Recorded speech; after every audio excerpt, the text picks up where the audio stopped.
Hey guys, welcome back. It's grimreaper coming at you for another video for Raid Shadows. Hopefully you guys are doing really well and are looking forward to the weekend. It's not far now until the weekend starts. Hopefully you guys are looking after yourself and hopefully not spending too much money on raids. I know it's been quite toxic and stuff lately within Raid Shadow Legends, and hopefully they can only just improve. The changes to the primal shards was a little bit of a I suppose good. However, there's still a long way to go for Raid to pick their stuff up and to hopefully save their butt in the community. Anyway, so today I'm gonna do a champion showcase, and it's on a free champion, right? I think he's kind of been dropping off a little bit in arena, and it's gonna be UDK. I think like with the monkey coming out and stuff like that, that this guy has his build needs to be changed. Like most people build in high HP, high defense. It's just simply too easy to counter now. And I know that a lot of us would have booked him out and stuff like that. So I want to talk about how he should be built now. And I think that the best direction for the UDK right now, I think overall the monkey is quite good because the UDK is quite nice. So it does balance it out. But I think like with this new build, it does balance out between UDK and the monkey. And that's what we need to see in Raid, was balancing things out, especially when it's a free champion and stuff like that. Now UDK is probably my favorite free champion in Raid right now. I do like the monkey, but I still love the UDK a little bit more. I think that's just me as a person. So we're going to showcase his new build today. I'm lucky enough to have two, so we can like look compare to the old one and then the new one. So let's say the new 2023, and then we got the old one for 2022. Let's just say that like it's easiest to do that, right? So as you can see, we have a Rodus, we have a Nukin, probably hybrid UDK, so a monkey, and we have a UDK in here itself. Like it is quite common now to see these two paired up. So I'm gonna come in here. I mean, I'm gonna do my best to counter this. Like it's not like the team that I generally would use on my account, but for me, this kind of makes sense that if we lock out the monkey, then I can transfer everything to UDK from these two abilities, as long as I can deal with the Warlord pretty quickly. With the double hitter from coming in from Turvolt should be okay to deal with this. It's quite a last team, but it just depends on how fast that Warlord is. If that Warlord is faster than me, then I will be really surprised, to be honest. Warlord is a great option as well against the monkey, especially if you're faster.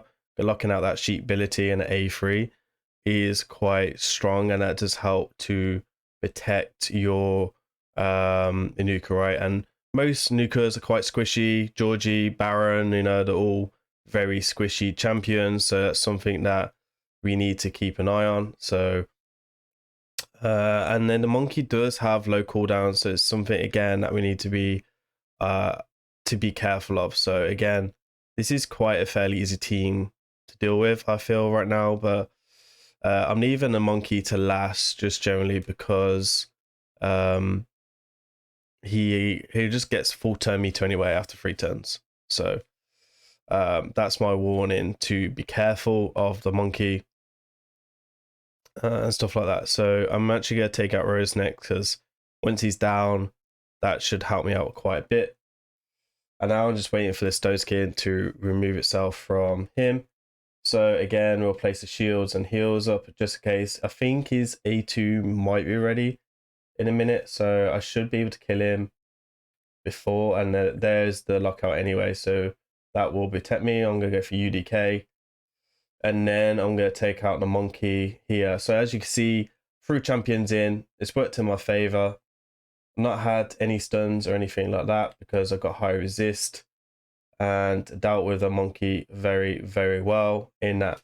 Obviously it would have been much faster as well if I had more practice and stuff like that. So again, I do want to showcase this build to quite a few teams. So like for example, in Harmony is quite dangerous normally, but again, if you have a lockout champion or even someone like Kaima or Mrentu, maybe you can kind of lock him out or something like that. And Harmony has a passive, so the active skill will be still she'll still be able to do an A3 and A2. So you need to look at your account and kind of see where you can kind of counter them, right?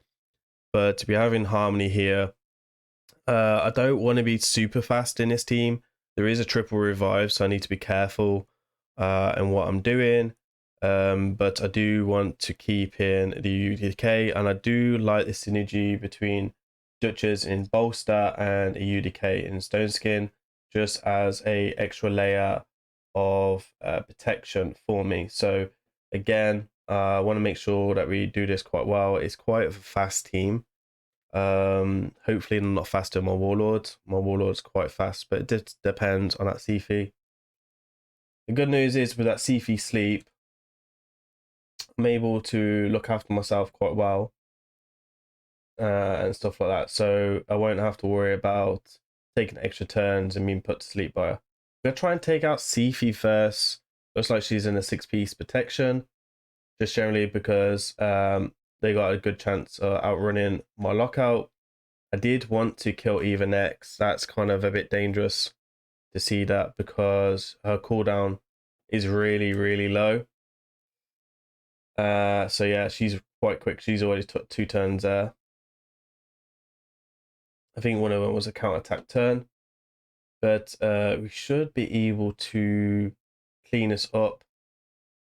And yeah, there's Siphi, which we need to be careful about, which is what I've already mentioned. Hopefully that lockout is available.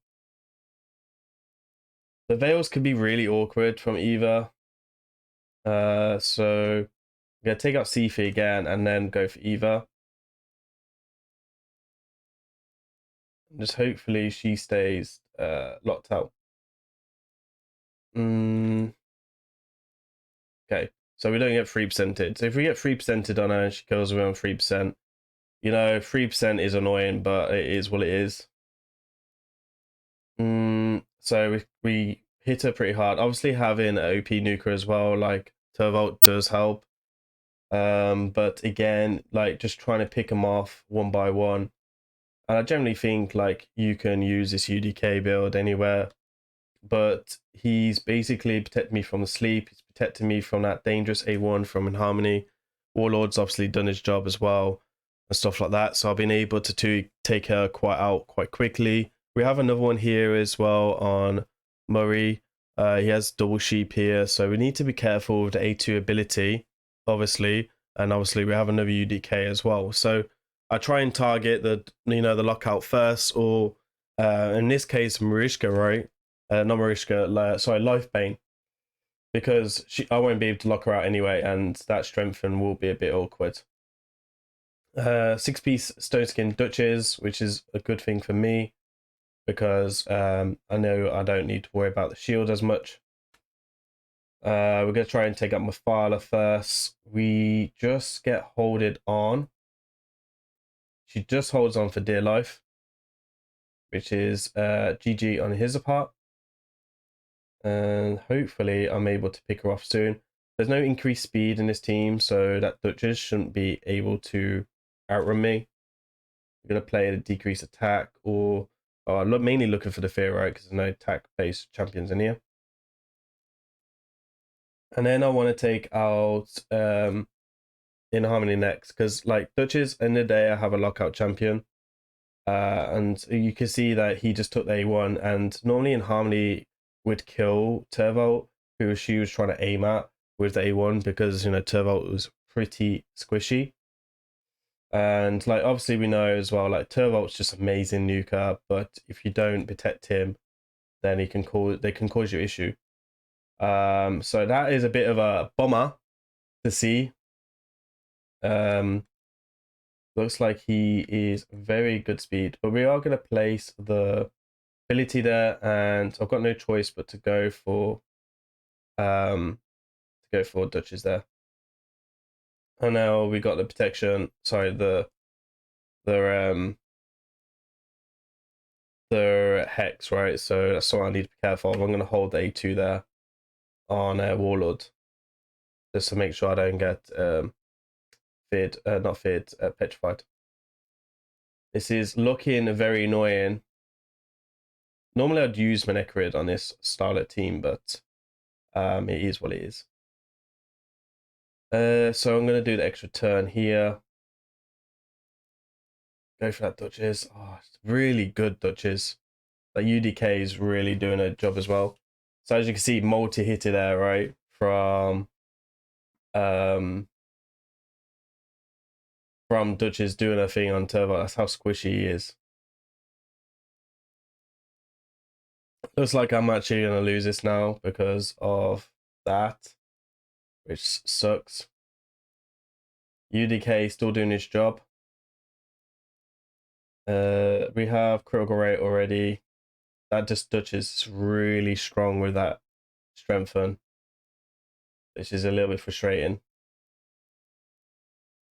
Obviously, I always think that Duchess and UDK as well, they have a really good synergy together. So that is a bonus. I think we can take out Duchess now. Shame not to get the UDK there. Again, that A1 from UDK is quite dangerous, and having your own UDK in there for that is quite helpful.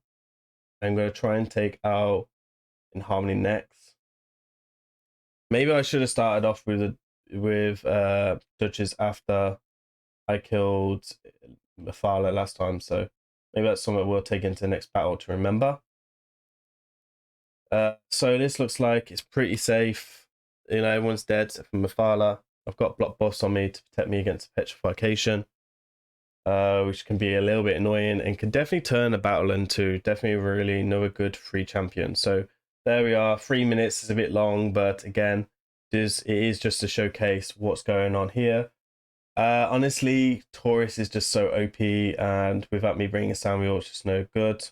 You know, if you fear to a Warlord, if you have Yumiko, it's a different story. This team's just too fast. Obviously, you would have to change it up. I wonder if I could outrun this with my Arbiter. My Arbiter's not super fast. Let's give it a go, right? Maybe I can outrun it with my Arbiter. I'm not too sure if we're fast enough for it. If you lose a speed race, you lose a speed race. Is what it is. But I do feel like this is a really good UDK build, and this is where everyone should be building, right? So it looks like I'm actually fast enough, and that Sifi A1 is definitely potent when you lock her out. So I'm actually going to take out Sifi first because I don't want to revive. So shame is not a stone skin Sifi SP build. We're going to play the Fear. Obviously, it's useful. And then we're just going to work on In Harmony because she's the next threat. She's still a threat until she's down. Again, not going to use that A3 because we've got to refresh all the cooldown proc. And there is Warlord's warning that his ability is available. So this will be a bit annoying now. There will be a lockout, but again, the threat's down so much, and I should be able to pick these two off with the A1s from Tervolt, to be honest. And UDK is going to do his job. Again, no need to be critical rate buff. It is what it is. This Warlord will simply die. 1 minute 30 looks like, which is really nice. I do have a little bit of accuracy on my UDK to try and sheep, and also to try and get a provoke off an A1. It's quite a powerful provoke if it lands, and obviously it has a higher chance against another legendary. We have so we have another In Harmony here. So let's just swap this out and then come with this. He's got the sheep in the lead, so Devilfish is quite a good player. In a really good clan as well. Look at the size of that bolster. It's kind of nutty how good that bolster set is.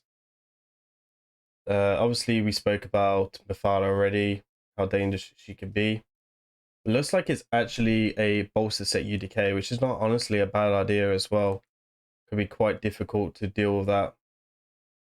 But again, if you have a high resist UDK, then you're going to be able to lock without stand lockouts and stuff like that as well, which is really useful. But I think having a high resist UDK for the A2 on a monkey is just really quite a good idea as well. Especially for live arena, I could really imagine it throwing off a lot of people and stuff like that. I don't really do a lot of live arena, and to be honest, I would love to showcase this UDK build in live arena, but with all the problems and all the glitches and stuff like that, I just don't feel that I want to waste my time trying to showcase the build, because the glitches and stuff like that, it's just pretty nutty going on into raid at the moment. So I'm going to try and take out this UDK first, because I feel like I have a better chance of beating this team if I can just lock out all their abilities. Yeah, this is the problem. Damn, really good team.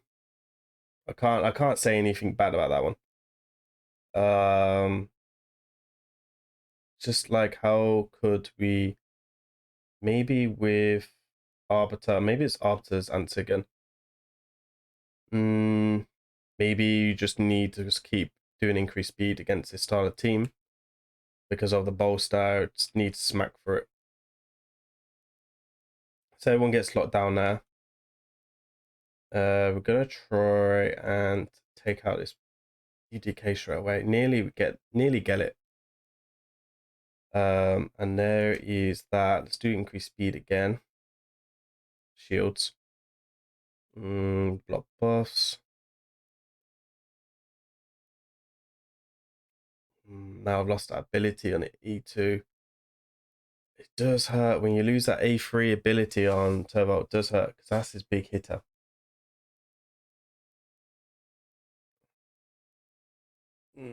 Got the hex on this now, which is not great. That's why I generally favor Dutches, because of the block buffs. Okay, so UDK's down. You do get the provoke there on UDK, which is quite nice. I actually want to go after UDK. I want to go after Mafala now, because she's definitely dangerous.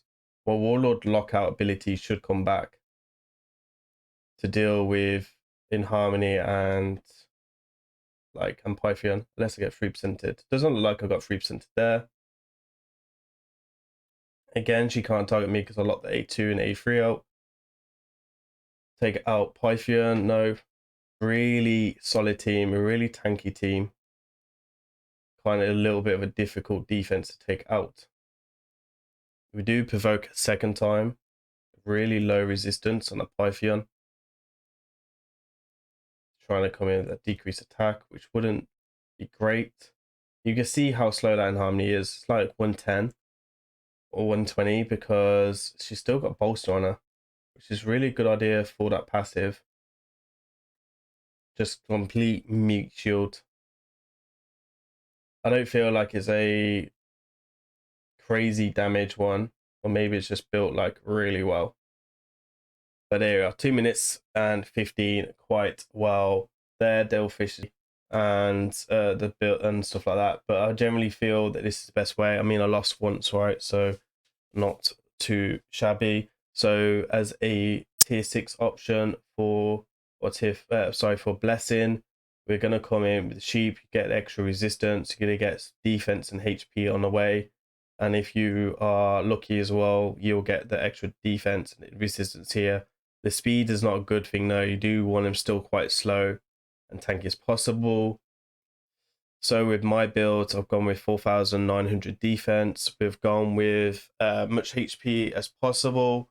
But the main thing that I want to focus on is the resistance, right? Generally would like to try get to 800 as quick as possible, and then carry on with much resistance as possible after that. So again, keep the speed low. You want good defense and good HP after that. For the masteries, then you're going to come in with the Unshakable. I do come in with the Selfless Defense just to try the case of use Kaima and try to sleep. Wisdom of Battle, in case they do get battles up, and then they can get block buffs if they get some type of CC on us and get 3%, or just use like increase accuracy up. And then we want Law Steel for the extra resistance and accuracy.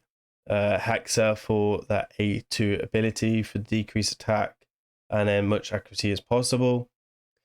I will try and mention that I will want some accuracy in this build. So right now we've got 217.